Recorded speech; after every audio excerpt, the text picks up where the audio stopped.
Hello there, and welcome to Echoes of the Imperium.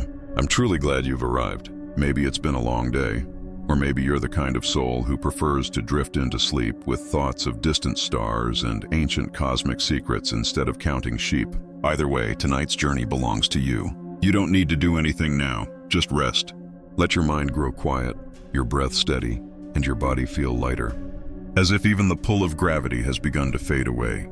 The sound came first. Not light or pain, but a tearing shriek, like reality itself being pulled apart by invisible hands. And for nearly a full minute, I existed inside that noise, suspended in a screaming corridor between worlds where gravity forgot its duty and time stretched thin and sick. My web lines firing uselessly into nothing as colors folded into each other like bruises blooming across the void. And in that endless second, my mind clutched desperately at ordinary memories' brick walls of Queens. The smell of rain on asphalt, Aunt May humming in the kitchen, because even the worst days of my life had rules, physics, reasons, but this place felt like a thought that hated me personally. And when I finally fell, it was not onto concrete but onto cold iron slick with oil and blood, the impact rattling through my skeleton as polluted air flooded my lungs, tasting of ash, incense, and something old and bitter. And as I rolled to my feet, the truth revealed itself in layers so vast my brain resisted accepting them, because above me rose structures that were not buildings so much as monuments to despair.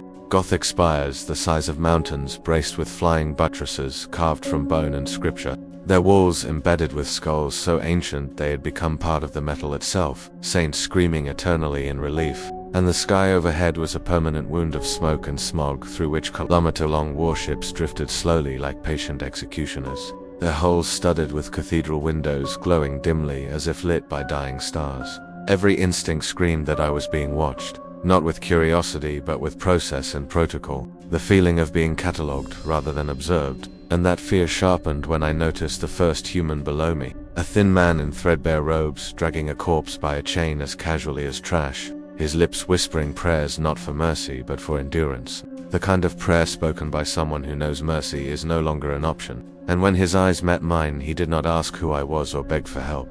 He screamed as if staring at a demon, collapsing to his knees and clawing at his face until blood streaked down his cheeks. Because I was wrong, unregistered, unapproved, a deviation from the holy order of suffering. And before I could even raise my hands or crack a nervous joke, red targeting beams burned across my chest, and the Adeptus Arbites emerged from the smog like walking prisons, their black armor heavy and angular, Achilles stamped into ceramite, visors opaque and unreadable, shotguns raised with the calm certainty of men who had never questioned an order in their lives and never would. Fear hit me then in a way it never had before. Not the fear of dying. I'd made my peace with that years ago, but the fear of understanding. The realization that in this universe, innocence had been replaced by authorization, that morality had been filed down into procedure and punishment. And as explosive shells detonated where I'd stood moments earlier, shredding stone and scripture alike, sending fragments of saints raining down like shrapnel, I leaped on instinct, webbing snapping onto rusted gargoyles and corroded aquillas as I swung into the choking streets below, past chains of pilgrims marching toward factories that consumed flesh as fuel, past loudspeakers blaring litanies about sacrifice, purity, and eternal war. And somewhere in the back of my skull something vast brushed against my mind, cold and heavy like the shadow of a corpse guard briefly acknowledging my existence. And the psychic pressure nearly buckled my knees mid-swing as I felt billions of voices praying not for peace but for permission to suffer one more day. I hid within the skeletal framework of a man, crouched among pipes, leaking steam that smelled like rotten ozone, watching the city breathe in a rhythm of labor and punishment, watching servitors, once people reduced to mindless machines, shuffled past with vacant eyes and exposed wiring, their mouths silently forming prayers they could no longer understand. And the psychological horror crept in slowly as shock gave way to comprehension, because this place was not broken or conquered or temporarily lost. It was functioning exactly as designed, a civilization engineered to survive by grinding hope into dust and feeding it to the Emperor's endless war. And my inner monologue began to fracture under the weight of it, one voice insisting that saving even one life still mattered, that responsibility didn't vanish just because the universe got darker, while another whispered that heroism here might be indistinguishable from heresy, that kindness without sanction could get entire hablocks purged, millions condemned in my name without me ever knowing. Thunder rolled above, not weather but orbital batteries firing somewhere far away on each distant boom.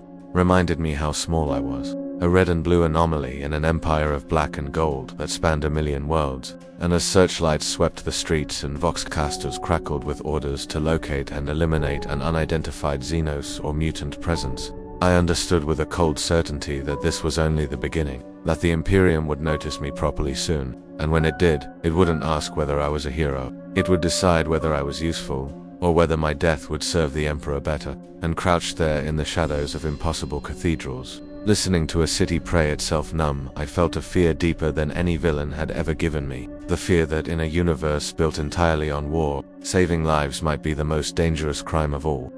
For the first time since I became Spider-Man, hiding felt like cowardice rather than strategy, because every second I stayed still in that rusted skeleton of a man, listening to pistons groan like dying animals and voxhorns chant prayers that sounded more like threats. People were dying somewhere nearby in ways I had sworn to stop, and yet stepping out meant becoming a catalyst in a system that punished deviation with planetary-scale violence, and that knowledge gnawed at me as I watched the Imperium up close. Really watched it. The way you only can when you stop moving and let the horror reveal its patterns, because the Hive City wasn't chaotic at all. It was meticulously ordered suffering, each level assigned its quota of misery, each citizen a replaceable component, and as shift sirens wailed, millions flowed through transit corridors like blood through veins, faces hollow, eyes downcast, none of them looking at the sky because the sky was a reminder of how small they were. I followed them silently, clinging to shadows, my suit already stained with soot and ash that refused to brush off, and the deeper I went, the heavier the air became, until breathing felt like inhaling the weight of belief itself.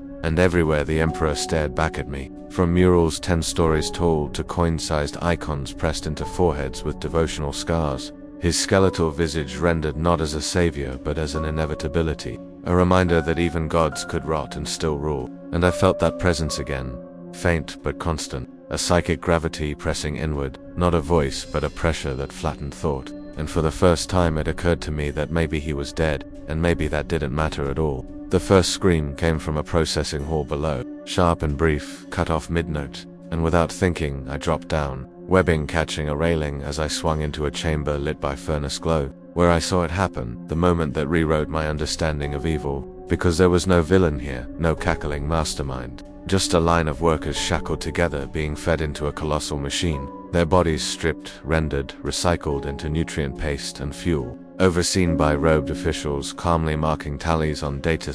And when one woman broke from the line and ran, sobbing, begging, an overseer raised a shock maul and struck her down without anger or pleasure, just efficiency, and something inside me snapped. The same something that had snapped in that alley years ago when I'd chosen not to stop a thief. And before my brain could catch up, my body moved, webbing snapping out to pull the woman free, my voice shouting for them to stop, to listen, to think. And for a heartbeat the entire hall froze, eyes turning toward me, not in hope but in confusion, as if a malfunction had occurred. Then the alarms began, a deep, citywide bellow that vibrated through bone, and the overseers backed away, not in fear but in relief, because procedure had been invoked. And I realized too late that I hadn't saved her, I'd sentenced her, because moments later the ceiling split open and something descended that made my stomach drop. An Adeptus Astartes, a space marine in full ceramite, plate the color of dried blood, purity seals fluttering from his armor like flayed skin, his presence filling the room with a pressure so intense my spider sense screamed continuously, not warning me of attack but of inevitability. He did not speak at first, just looked at me through lenses glowing like coals. And in that silence I felt the full psychological weight of the Imperium press down, because this was not a man. It was a weapon raised from childhood to believe that mercy was weakness and doubt was treason. And when he finally spoke, his voice boomed like a coffin lid slamming shut, declaring me an abomination, an unsanctioned mutant or Xenos construct. And as he advanced, bolter raised, the workers fell to their knees en masse, not praying for me, not praying for themselves, but praying to be ignored. The fight that followed was the most one-sided I had ever experienced, not because I couldn't dodge or hit hard enough, but because every blow I landed felt meaningless. Against faith reinforced by gene-forged flesh and centuries of indoctrination, my punches cracking ceramite but not conviction, my webs burned away by muzzle flashes and blessed ammunition, and as I moved as fast as I could, saving who I could, the realization sank in that this universe didn't create monsters accidentally. It engineered them with love and ritual, and when I finally managed to pull the woman free again and flee, swinging desperately through collapsing corridors as bolter rounds detonated around me, I heard the Marine chanting litanies of hatred behind me. Not in rage but in reverence, and the sound followed me long after I escaped into the upper hive, echoing in my skull as a reminder that I was now officially noticed. I hid again, gasping, suit torn, muscles screaming, and stared down at my shaking hands that had always represented choice, and I asked myself a question that terrified me more than any enemy ever had. If saving one person here costs 1,000 lives later, do I still have the right to try? And as searchlights scoured the city and voxcasters announced a localized purge to cleanse contamination, I understood that in the Imperium, hope was not just dangerous, it was contagious, and that was the disease they would burn worlds to cure. I thought escape would bring relief, that distance from bolter fire and screaming alarms would loosen the knot in my chest. But fear in this galaxy did not fade with silence, it fermented, and as I climbed higher into the abandoned upper spires of the hive, where the Imperium no longer bothered to maintain its own monuments, the quiet became unbearable, a suffocating stillness broken only by the distant thunder of industry far below and the soft, constant whisper of prayer etched into the walls themselves, because even abandoned places here still worshipped, and I crouched among shattered stained glass windows depicting saints being flayed, burned or crowned in agony, their cracked eyes catching the dim glow of distant furnaces, and for the first time since arriving I felt truly alone, not hunted, not pursued, just observed, as if something vast had finally found the patience to study me properly. My spider sense did not scream or spike, it dulled, flattened into a low ache that told me danger was no longer approaching but already present, and the realization made my skin crawl because I could not see it, could not web it, could not punch it. And as I moved carefully through the ruins of a forgotten chapel, boots crunching on centuries-old bones that had been mortared into the floor as decoration, the air grew colder, thinner, until every breath fogged in front of my mask despite the industrial heat miles below. And that was when the whispers started, not voices exactly but impressions, thoughts brushing against my own like fingers testing glass. And at first they sounded like my own doubts, my own guilt, asking whether the woman I'd tried to save was still alive, whether my interference had condemned entire districts, whether my sense of responsibility was nothing more than ego dressed up as morality. I tried to shake it off, grounding myself in logic, reminding myself that stress did weird things to the mind. But logic meant nothing in a universe where belief shaped reality, and when the shadows began to stretch in ways that light did not allow, I understood with a sinking certainty that I was no longer dealing with the Imperium, I was dealing with the warp. The chapel doors groaned shut behind me without being touched, ancient mechanisms grinding as if responding to a command older than the hive itself, and the temperature dropped further as the stained glass darkened, colors bleeding into bruised purples and sickly reds. And then I saw it, reflected not in front of me but behind me, a shape that did not occupy space so much as deny it, tall and thin, its outline constantly shifting, horns forming and dissolving, wings suggested and then erased, its surface rippling with faces that screamed silently, mouths opening and closing in eternal hunger. And my spider sense finally reacted, not with warning but with despair, because it recognized this not as a threat to dodge but as a truth to endure. The demon did not rush me, did not attack, it simply spoke, its voice layered and intimate, echoing inside my skull with the sound of my own voice layered beneath it, calling me hero, calling me fool, telling me that I did not belong here but that I would fit in perfectly. Because this galaxy fed on the same thing I did, guilt, and as it circled slowly, claws scraping against reality itself, it showed me visions not of the future but of potential. Of me swinging through Hive Cities saving thousands only for the Imperium to virus bomb the planet to cleanse the contamination of hope. Of me inspiring rebellions that would be crushed so brutally they would become cautionary sermons. Of children wearing crude red and blue masks before being lined up and executed for ideological impurity. And each image hit harder than any punch, because they all followed logically from my actions. Because this universe punished deviation, absolutely. And the demon reveled in that understanding, whispering that I could be more here, that the warp welcomed those who burned brightly and briefly, that my sense of responsibility could become power if I simply let go of restraint and embraced what this galaxy truly was. I lashed out, webbing snapping toward its shifting form, but the strands dissolved mid-air, unraveling into ash as laughter filled the chapel, a sound like broken bells and sobbing prayers intertwined, and panic flared hot and sharp as I realized how helpless I was. how meaningless my strength became when faced with something that fed on thought and emotion. And in that moment, the true psychological horror crystallized. Not the fear of death, but the fear of corruption. The knowledge that every doubt, every regret I carried was a doorway, and the demon knew exactly which ones to push. Showing me Uncle Ben's face twisted with accusation, Aunt May's eyes hollow with disappointment. Every life I had failed replayed endlessly until my knees buckled and I slammed into the bone-littered floor, clutching my head as the voices grew louder. It would have ended there, I think, not with my body torn apart, but with my will hollowed out, my identity reshaped into something the warp could wear like a mask. If not for the sudden pressure that slammed down on the chapel like a psychic fist, a presence so immense and cold it made the demon recoil hissing, because something else had noticed me too. Something ancient and dying and unimaginably vast, and for a brief, agonizing instant I felt the Emperor's attention fully settle on me, not as a god looking at a man but as a star collapsing inward,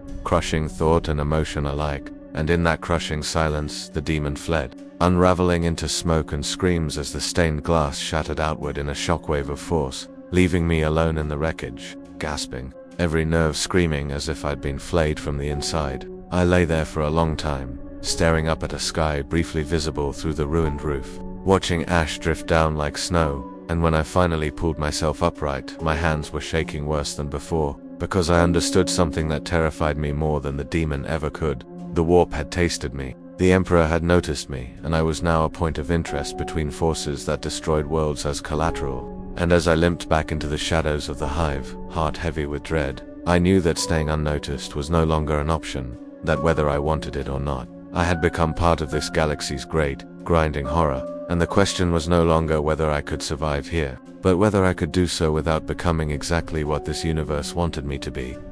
They did not come for me immediately, and that delay was worse than any pursuit, because in the Imperium silence is never mercy, it is preparation, and I felt it in the rhythm of the hive changing subtly around me, the way patrol routes tightened, the way voxcasters repeated the same announcements with new inflections of urgency, the way citizens were herded indoors earlier and earlier as curfews stretched until day and night lost meaning. And as I moved through the shadows, I realized I was no longer being hunted as a criminal or even as a monster. I was being studied, assessed, categorized, because that is how the Imperium deals with anomalies. It cannot immediately destroy. And the knowledge sat in my stomach like cold iron. My spider sense no longer spiked in sharp warnings but thrummed constantly, a low, exhausting vibration that told me danger was now systemic, built into the air and walls. And as I watched from the skeletal ribs of a collapsed transit spire, I saw the change become visible, saw robed figures arrive in sealed convoys flanked by skittery with red optics and mechanical limbs clicking in perfect unison,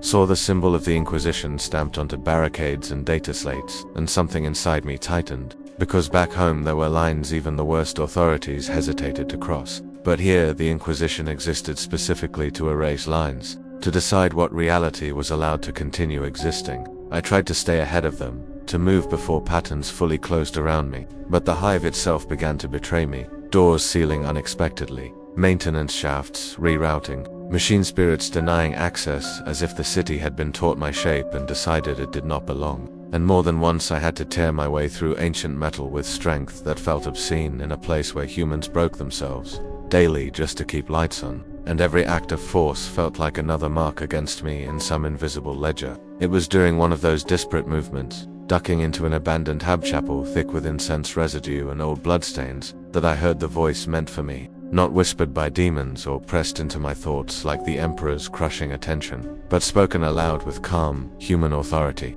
A woman's voice amplified slightly by a voice, telling me I could stop running now, telling me I had been expected. And as I stepped out from the shadows, I saw her flanked by two towering figures in Terminator armor, their massive forms hunched slightly to fit beneath the arches. Storm bolters, idle but ready, and the woman herself was unassuming in comparison, clad in simple black robes marked only by a small, polished inquisitorial rosette, her eyes sharp and painfully alive in a way that made me understand she had seen things that would have broken me outright. She did not order me to kneel or threaten immediate execution. She asked me questions, precise ones, about my origin, my abilities, my intentions, and the psychological pressure of it was immense. Because every answer I gave felt like ammunition, every truth a potential justification for atrocities I could never take back. and when I hesitated she smiled faintly, not kindly but knowingly, explaining that hesitation itself was data.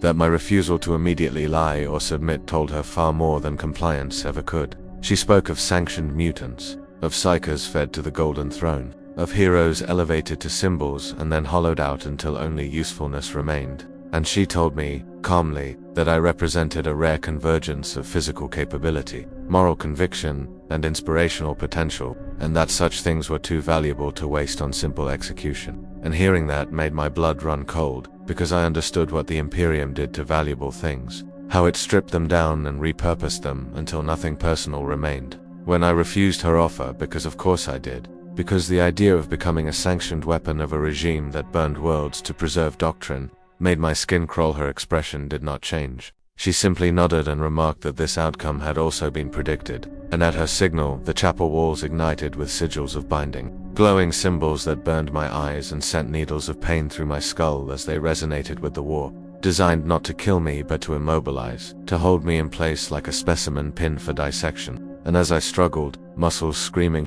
webs evaporating against hexagrammic wards, the true horror of the moment set in, because I realized this was not an execution chamber. It was a recruitment interview that had already moved on to contingency plans. The Terminators advanced slowly, every step a seismic thud, and I felt small in a way I never had before. Not outmatched, but my entire existence reduced to a problem to be solved efficiently. And as one massive gauntlet closed around my arm with crushing strength, I felt something give inside me. Not physically, but emotionally. The slow, creeping despair of understanding that no matter what I did next, someone would frame it as proof they were right. That resistance would justify escalation and compliance would erase me just as surely. In that crushing moment, as alarms suddenly flared across the district and Vox traffic spiked with reports of warp disturbances, the Inquisitor's attention flicked away from me for the first time, irritation flashing across her features as something unexpected intruded upon her carefully controlled scenario. And in that distraction I felt the familiar pull of danger spike sharply for the first time in days. Sharp and immediate, and I acted without thinking, wrenching free with a burst of strength born of desperation and fear, the chapel detonating into rubble as I fled into the night, leaving behind stunned soldiers and unanswered questions. I did not feel victorious, only hollow, because as I swung away through smoke and so, I knew I had crossed another invisible threshold, that refusal itself had consequences, and that the Inquisition would not forget me or reframe me as a mere nuisance. And as the Hive trembled beneath distant explosions and warp light flared briefly on the horizon, I understood with a sinking certainty that I was no longer an anomaly to be assessed. I was a variable to be controlled or eliminated. And in the Imperium, those categories often blurred until nothing remained but ash and justification. By the time the Hive began to tear itself apart, I understood that this was no longer about me, because the Imperium never allows anything to remain personal for long. And as I watched fires bloom across entire districts like malignant flowers, I felt the terrible certainty that my presence had become an excuse, a narrative hook around which cruelty could organize itself, and that realization hurt more than any wound, because it meant every choice I made now would ripple outward through millions of lives I would never see. The alarms changed tone again, deeper, more urgent, Voxcasters abandoning euphemism entirely as they declared quarantine protocols and faith. And from my vantage point high above the streets I saw armored columns rolling in, lemon rust tanks grinding over hablocks without slowing, their cannons angled not toward enemies but toward population centers, and my spider sense screamed so loudly it blurred into pain, not warning me of a single threat but of a catastrophe unfolding on a scale I had never faced. And as I moved, swinging desperately from spire to spire, I saw the cause reveal itself in pieces, warp fissures tearing open in lower levels where desperation and belief had fermented long enough to attract something worse. Something that used my arrival as a spark but fed on the Imperium's own brutality. And demonic shapes poured through those wounds in reality. Not the subtle whispering horror I'd faced before, but raw manifestations of hunger and rage, clawing through walls and people alike as if flesh and metal were equally unreal. The Inquisition responded exactly as expected, not with evacuation or negotiation but with escalation, ordering exterminatus-level measures prepared even as civilians were still screaming for help. And it was in that chaos that the choice I had been avoiding finally cornered me, because I could leave. I could escape into the void or the warp, or wherever accidents like me went in this universe. And the thought was intoxicating for half a second. the promise of survival without responsibility. But then I saw a group of children trapped on a collapsing their faces upturned, not in prayer but in raw terror, and something ancient and stubborn inside me refused to let go. I moved faster than I ever had, body screaming as I webbed debris aside, pulling them free one by one as explosions rocked the city, and for a brief fragile moment I felt like myself again, like Spider-Man, not an anomaly or a variable, just a guy doing what he could, and that feeling made the next realization unbearable. Because as I carried the last child to relative safety, I heard the Vox announcement declaring the sector irredeemably corrupted, its population condemned in the Emperor's name, and I knew then that saving them individually meant nothing if the city itself was about to be erased. The Inquisitor's voice cut through the noise moments later, calm and resolute, informing all forces that a cyclonic torpedo strike had been authorized. And the words landed like a death sentence on a planetary scale, and I understood with sick clarity that this was the Imperium's answer to everything it could not control, to burn it until even memory was ash. Rage unlike anything I had ever felt surged through me then, not the hot, reckless anger of a fistfight but a cold, focused fury that sharpened my thoughts, and for the first time I considered doing the unthinkable, not just resisting but opposing the Imperium openly, interfering with its war machine at a level that would mock me forever. And as I raced toward the orbital uplink spire, weaving through flak bursts and collapsing architecture, I knew that if I succeeded I would save millions only to doom myself absolutely, because there would be no misunderstanding my actions, no plausible deniability, only proof that I was exactly the kind of threat the Imperium existed to destroy. The climb nearly killed me, anti-air batteries lighting the sky, void shields crackling as my webs burned away, but desperation lends strength to hopeless plans. And when I finally breached the control sanctum, ripping through adamantium plating with bloodied hands, I found not villains but men and women kneeling at consoles, praying as they prepared to end a world, their faith so complete that they did not even look up as I entered, and the horror of it froze me for a heartbeat, because killing them would be easy and wrong, and stopping them without violence felt impossible. And in that paralysis I realized the true cruelty of this universe, that it forced you to choose between evils and then punished you for caring which one you picked. I made my choice anyway, tearing out control cores, webbing mechanisms, sabotaging systems until the sanctum shook with failure alarms, and as the cyclonic launch sequence aborted, I felt the psychic backlash ripple through the warp, a scream of thwarted annihilation that echoed inside my skull, and I knew the consequences would be immediate and absolute. Because even before I escaped the spire, the Inquisitor's voice returned, stripped of pretense now, declaring me excommunicate, traitorous, an enemy of mankind, and hearing those words hurt in a way I hadn't expected, because I had spent my life protecting people from monsters, not becoming one in the eyes of an entire species. I fled as the Imperium turned its guns inward, redirecting its wrath with surgical precision, and as demons and soldiers clashed below, I felt something shift inside me, a hardening, a painful acceptance that this galaxy would never allow me to be a hero, only a symbol to be feared or destroyed. And as I disappeared into the burning sky, heart heavy with the weight of millions of lives temporarily spared, I wondered how many more worlds would pay the price for my refusal to look away, and whether responsibility, taken far enough, eventually became indistinguishable from damnation. By the time I reached the uppermost spires of the Hive, the world below was no longer mine to save. And I understood that truth in the way one understands a bone-deep injury, sharp and unyielding, because even now, swinging through streets that had once been home to ordinary people, and now were filled with the echo of screams and the smell of burning flesh, I felt the crushing weight of inevitability pressing on me from all sides. The Imperium, the warp, the consequences of my own morality, and even the presence of the Emperor himself, which pressed inward like gravity I could not resist. Every instinct screamed to retreat, to abandon this galaxy and return to a place where responsibility could be measured in smaller increments. But my sense of self, the Spider-Man that had once lived for one neighborhood, one rooftop, one life at a time, would not allow it. I saw entire hab blocks ablaze, citizens fleeing from demonic intrusions or from the calculated, sanctioned destruction of the Imperium itself, and every person I passed was a reminder that hope and action here were not synonymous. Saving one could condemn thousands, and yet to do nothing was equally unforgivable. My web lines burned and snapped repeatedly against reinforced spires. My muscles screamed with fatigue, and for the first time I considered that my powers, my greatest gifts back on Earth, might be nothing more than a curse here, amplifying the scale of suffering rather than mitigating it.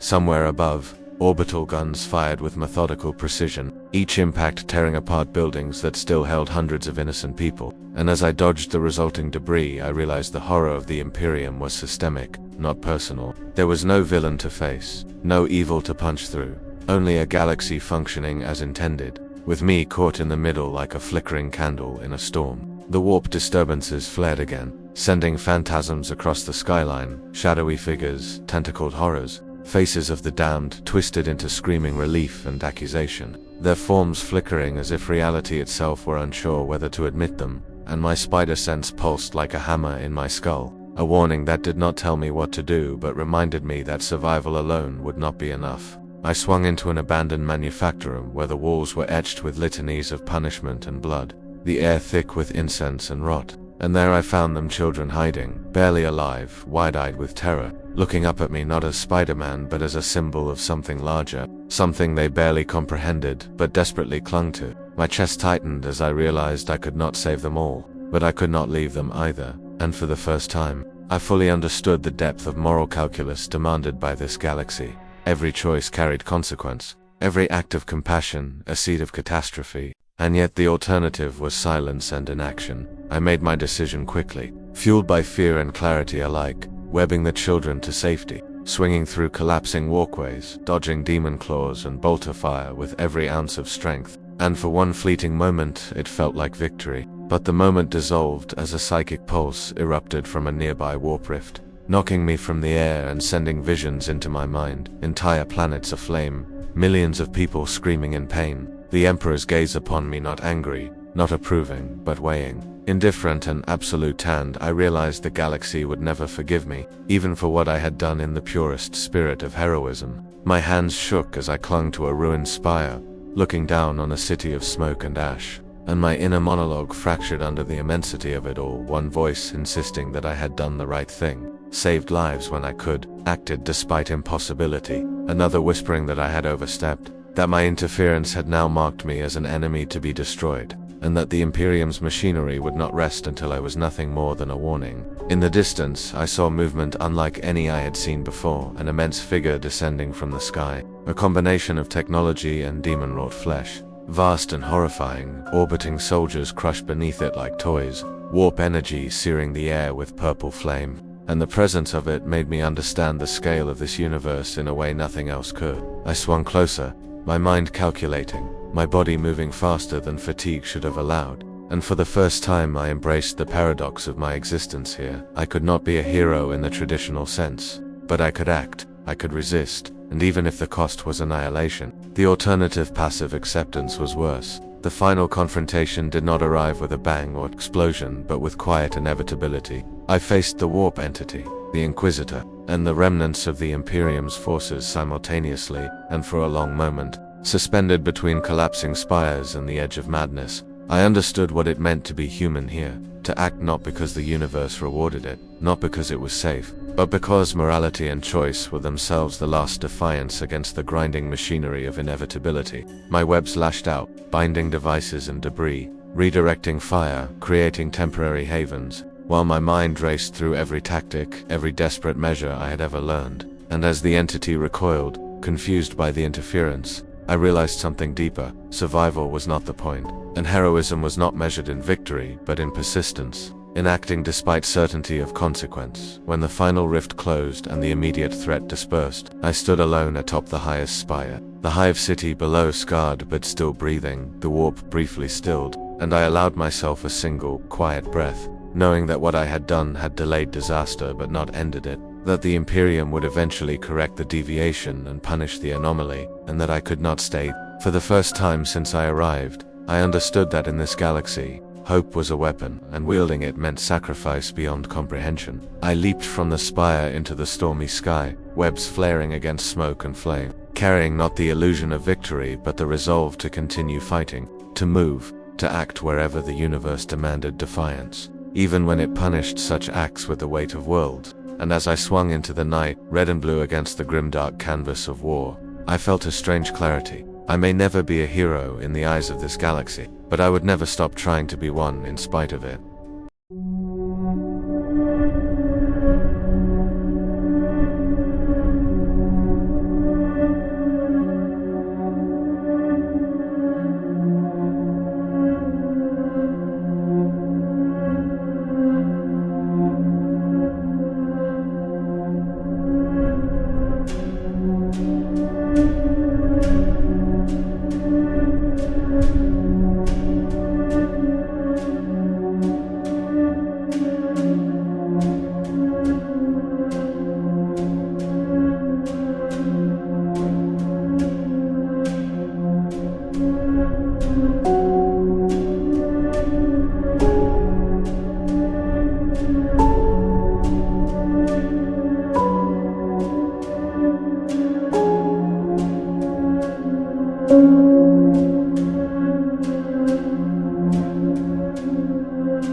you.